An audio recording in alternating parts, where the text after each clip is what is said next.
Hello guys, आप सब कैसे हो? उम्मीद करता हूँ आप अच्छे होंगे। गाइस, आज एक बार फिर मैं आपके सामने एक नए क्वेश्चन के साथ उपस्थित हुआ हूँ। आज के इस वीडियो में मैं सॉल्व करूंगा question number 5 of standard 9 exercise 12.2। इस एक्सरसाइज के बाकी सारे क्वेश्चन यानी कि 1 to 4 मैंने सारे क्वेश्चन को सॉल्व करके अपलोड कर दिया है। आप उसको देखिए और समझिए। यह नोटिफिकेशन पाने के लिए मेरे चैनल को सब्सक्राइब कीजिए, लाइक कीजिए और शेयर कीजिए, ताकि मेरे द्वारा अपलोड किए गए सारे वीडियो का नोटिफिकेशन आपको जल्द से जल्द मिल सके। और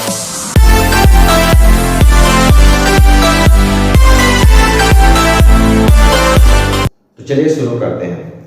आज की इस वीडियो में मैं सॉल्व करूंगा question number 5 exercise 12.2 of standard 9। तो देखिए, मैंने आपको सुविधा के लिए पहले से क्वेश्चन बोर्ड पर लिख रहा हूं। आप इसको समझिए, पढ़िए और सॉल्व करने की कोशिश। क्वेश्चन क्या है? A rhombus shaped field has green grass for 18 cows to graze. Each side of the rhombus is 30 meter and its longer diagonal is 48 meter. How much area of grass field used each cows to grazing? यानी question क्या है? Question को हम पढ़ते हैं, समझते हैं। देखिए, एक रोम्बस दिया गया है। रोम्बस आकृति का क्या है? ग्राउंड है। उस ग्राउंड में क्या है? ग्रास है। और उस ग्रास को 18 काउस 18 गाय जो है चर सकती है। ठीक है, तो उस और क्या देखिए क्या दिया गया है? Each side of the rhombus, देखिए रोम्बस का प्रत्येक साइड कितना है? 30 मीटर, 30 मीटर दिया गया है। And the longer diagonal, this is the diagonal. Diagonal जो होती है सबसे बड़ी भुजा होती है। तो यहाँ लिखा है it's longer diagonal is 48 meter. तो देखिए डायगोनल कितना दिया? 48 मीटर दिया है। पार्ट 1 का एरिया निकालेंगे और पार्ट 2 का एरिया निकालेंगे। तो जितना एरिया पार्ट 1 का निकलेगा उतना ही एरिया पार्ट 2 का निकलेगा, क्योंकि क्या है? डायगोनल क्या होता है? Divided into 2 equal parts of the rhombus. Rhombus को 2 इक्वल भागों में क्या करता है? डिवाइड करता है। तो सबको इसको सॉल्व करने के लिए हम लोग क्या करते हैं? इसका नाम दे देते हैं। मान लेते हैं इसको, लेट मान ए बी, इसका मान लीजिए सी और इसका डी। तो ऐसा करने से क्या होगा? देखिए दो ट्रायंगल आपको दिख रहा है, ए बी डी पार्ट 1 पहला triangle, B C D part 2 दूसरा ट्रायंगल। तो हम लोग जितना इसका एरिया निकलेगा उतना ही इसका भी एरिया निकलेगा, यानी कि ए बी डी का जितना एरिया निकलेगा उतना एरिया बी सी डी का निकलेगा। तो अब यहाँ पर क्या करेंगे? हम लोग यहाँ पर लिखेंगे। कैसे सॉल्व करते हैं ध्यान से देखते हैं। यहाँ लिखेंगे सॉल्यूशन में क्या लिखते हैं। देखिए सबसे पहले क्या है? डायगोनल जो है लेट मान लेते हैं। ईच साइड ऑफ, देखिए ईच साइड्स ऑफ रोम्बस कितना दिया गया है? Each side of rhombus is कितना है? 30 मीटर। ठीक है ना? एंड डायगोनल कितना है? Diagonal of rhombus is 48 meter. ठीक है, यहाँ तक समझ में आ गया। अब हम लोग क्या करते हैं? देखिए यहाँ पर दो भाग डिवाइड दिए हैं। तो लेट मान लेते हैं A B C D is a rhombus. यहाँ मान लेते हैं let A B C D is a rhombus, है ना? And B D is a diagonal, है ना? यानी लिखेंगे वी नो दैट, हम जानते हैं, we know that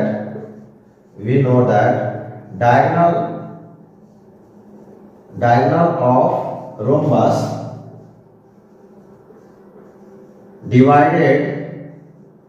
divided into 2 equal parts, rhombus को क्या करता है? 2 इक्वल पार्ट्स में डिवाइड करता है।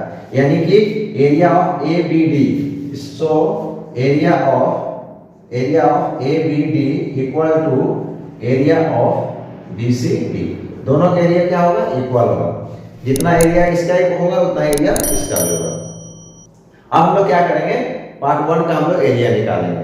ठीक है, जितना पार्ट 1 का एरिया निकलेगा, यानी कि ए बी डी, देखिए ए बी डी का जितना एरिया निकलेगा उतना एरिया क्या हो जाएगा? बी सी डी का हो जाएगा। इन दोनों को ऐड कर देंगे तो पूरा हम लोग रोम्बस का पूरा एरिया निकल जाएगा।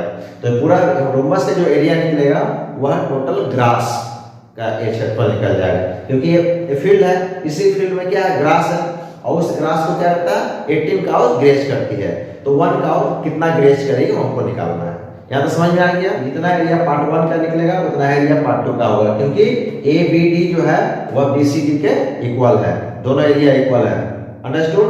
तो हम लोग क्या करेंगे? ए बी डी यानी ऊपर वाले ट्रायंगल का हम लोग एरिया निकालेंगे, या ऊपर का निकालिए या आप नीचे किसी का भी निकालिए, दोनों का एरिया इक्वल होगा। हम सबसे इन triangle A B D ABD। तो ABD का एरिया निकालने के लिए हम लोग हीरोस का फॉर्मूला यूज करेंगे। तो क्या करेंगे, हम लोग यहाँ पर एक को A मान लेंगे, इसको A मान लिया, इसको हम लोग B मान लिया और इसको हम लोग C मान लिए। ठीक है, तो यहाँ पर लिख लेंगे लेट A इक्वल टू हम लोग कितना मान लिए 30 मीटर, B इक्वल टू कितना मान लिए 48 मीटर और C इक्वल टू कितना मान लिया 30 मीटर। तो हीरोस का फार्मूला में सबसे पहले क्या करते हैं, S निकालते हैं। तो S कितना हो जाएगा A plus B plus C by 2। Heroes के फार्मूला में सेमी पेरीमीटर हम लोग सबसे पहले निकालेंगे। तो A कितना हो गया 30 प्लस 48 प्लस 30 डिवाइडेड बाई 2। इसको हम लोग ऐड करेंगे तो कितना आएगा 108 बाई 2। इसको डिवाइड करेंगे तो 54 मीटर। ये आपका सेमी एस कितना निकला 54 मीटर। ये सेमी पेरीमीटर हम निकाल लिए। ठीक है, अब हम लोग लिखेंगे एरिया ऑफ एबीडी। ठीक है, यह लिखेंगे एरिया ऑफ ट्रायंगल एबीडी। क्या फार्मूला है उसका, क्या फार्मूला है under root S into S minus A S minus B और एस माइनस सी।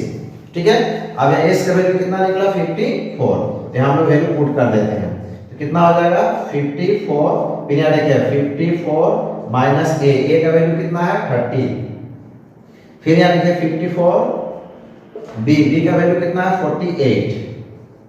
फिर हम लोग क्या करेंगे 54 सी का वैल्यू कितना है 30। हम इसको सॉल्व करते हैं। ठीक है, सॉल्व करके इसको निकालते हैं। तो देखिए कितना हो जाएगा 54 इंटू आया 54 30 माइनस करें कितना आएगा 24। 54 में से 48 माइनस करें कितना आएगा 6 और ये कितना आएगा 24। इसमें हम लोग क्या करेंगे फैक्टर करेंगे। फैक्टर करके स्क्वायर रूट से इसको बाहर कर निकालेंगे। ठीक है, इसके लिए क्या करते हैं जोड़ा लगाते हैं, पेयर लगाते हैं। तो देखिए 24 का पेयर है, इसको हम लोग क्या करेंगे इस प्रकार से लिखेंगे। ये 24 टू टाइम्स है, इसको लिखेंगे 24 into 24 ये 6 है और यहाँ लिए 54। तो 54 को क्या लिख सकते हैं 54 को 9 into 6 9 6 का 54 होता है। अब यहाँ देखिए इसका पेयर है कितना लिखेंगे 24, इसका देखिए 6 का पेयर है 1 टाइम लिखेंगे और 9 का वर्गमूल क्या होता है स्क्वायर रूट क्या होता है 3 होता है। 9 को लिख सकते हैं ना 9 को 3 into 3 लिख सकते हैं। तो ठीक है, तो 9 की जगह क्या लिखेंगे 3 लिखेंगे। ये क्या हो गया मीटर स्क्वायर। सबको हम लोग मल्टीप्लाई करेंगे कितना आएगा 432 मीटर स्क्वायर। एक किसका निकला, इसका एरिया निकला, ऊपर वाला का एरिया निकल गया।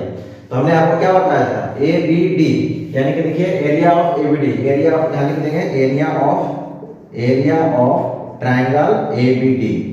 एबीडी कितना निकला 432 मीटर स्क्वायर। हमने क्या बताया था कि जितना ए बी डी का एरिया निकलेगा उतना ही बी सी डी का एरिया निकलेगा।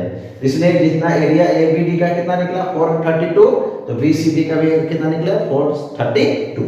ध्यान देंगे तो area of A B D किसके इक्वल होगा, area of B C D के इक्वल होगा। तो area of A B D कितना निकला 432, इसलिए बी सी डी का भी एरिया कितना निकलेगा 432। सो एरिया ऑफ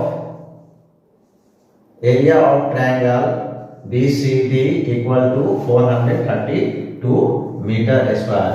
ये नंबर 1 है और ये नंबर 2 है। हम लोग क्या निकालेंगे एरिया ऑफ रोम्बस ABCD। क्या लिखेंगे area of rhombus ABCD equal to इन दोनों को ऐड कर देंगे area of triangle ABD plus area of triangle BCD। तो दोनों इक्वल है तो क्या हो जाएगा 432 प्लस 432 मीटर स्क्वायर। दोनों का हम लोग ऐड कर देंगे तो कितना हो जाएगा 864 मीटर स्क्वायर। ये जो निकला एरिया निकला, ये क्या निकला रोम्बस का निकला। तो ये रोम्बस, अब इस रोम्बस का जो एरिया है इसी में क्या है ग्रास है। ये जो ग्रास है कितने काउज उसको ग्रेस कर सकती है 18 काउज। मैंने यहाँ लिख दिया है area of the grass for 18 cows to graze, यानी कि इस एरिया में जो रोम्बस के एरिया आकृति का जो फील्ड है उसमें 18 काउज उस एरिया में जितने ग्रास है उसको ग्रेज कर सकती है। तो हमने लिखा है कि एरिया ऑफ द ग्रास, तो ये जो निकला रोम्बस का जो एरिया निकला वो एरिया ऑफ द ग्रास होगा। तो area of the grass for 18 cows, ये कितने काउज के लिए 18 काउज इस एरिया में जितने ग्रास है उसको ग्रेज कर सकती है। तो हमको निकालना था क्वेश्चन में एक काउ कितने एरिया को ग्रेज कर सकती है। यहाँ लिखेंगे एरिया ऑफ ग्रास फॉर कितने काउज 1 काउज। 1 cows 2 grace. एक तो क्या होगा, डिवाइड कर देंगे, 864 डिवाइडेड बाय 18 कितना हो जाएगा, ये आपका 48 हो जाएगा, यानी 48 मीटर स्क्वायर। ये आपका फाइनल आंसर होगा। यानी कि इस एरिया में जितने टोटल एरिया का ग्रास है वह कितने काउस के लिए था, 18 काउस के लिए था। हमको किसने निकाला, 1 काउस के लिए निकालना था, तो हमने इसको यूनिटरी मेथड से सॉल्व किया। मैंने क्या लिखा, area of the grass for 18 cows 2 grace. ये जो एरिया निकला है वो किसका एरिया निकला, ग्रास का एरिया निकला। इसलिए मैंने, और ये ग्रास जो है, ये जो टोटल एरिया में जो ग्रास है कितना है, 864 मीटर स्क्वायर है। इसको कितने काउस ग्रेस कर सकती है, 18 काउस ग्रेस कर सकती है। हमको निकालना क्या है, 1 काउ कितनी भाग को ग्रेस करेगा। मैंने लिखा area of the grass for 18 cows to graze, ये जो एरिया निकला वो इक्वल हो जाएगा। इसलिए area of the grass for 1 cows to graze, 1 cows के लिए क्या कम हो जाएगा, इसलिए टोटल को हम 80 से डिवाइड करें, कितना है 48 meter square. This is the final answer. Understood.